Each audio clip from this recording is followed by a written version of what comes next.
मम्मा सादक के ते झूला चलाना मैं ते आदा ना बच्चे मेरे 4 बेटियां ने 3 बेटे ने एक टुट्टी ते 2 छोटे छोटे बच्चे मुंडे ने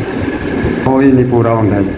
आ सारा दिन मैं झूला चलाना तो वो भी नहीं आता मसे आंदी रोटी होंदी है तो मेरे बच्चे की दवाई लियाउण वाली तो वो आता दवाई भी नहीं आती कभी झूले का जी 300 बन गया कभी 400 बन गया कभी 500 बन गया पर नाल वो बोतल शोतला जिथे बोतल डिग्गी पी हो गत्ता डिग्या पे हो वो फाली दा ते वो चौक चगा किते आदा टाइम पास करी आ मेरा बच्चा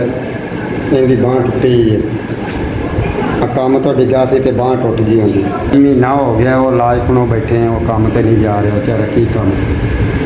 कला घर है तो ना वो पट्टी जोगे पैसे है तो ना कोई घर का गुजारा ही मसे होंगे झूला चला 5000 इदारे का बहुत शुक्रिया ਤੁਹਾਡੇ ਵੱਲੋਂ 5000 रुपया मिले झूला चलाना इन्ने वसैल नहीं मेरा बच्चा काम करता सी फैक्ट्री चो डिग्या है जी 1 महीने का घर है जी अज भी झूला चलाया है तो बच्चे का आटा दाना बच्चों का मसे पूरा होया तो वो भी आता ना अजे किलो आटा लिया लिया के तो वो पकाया बच्चे ਤੁਹਾਡੀ इदारे की बहुत मेहरबानी है तुसी मेरी 5000 की मदद की अल्लाह तुहानू खुश रखे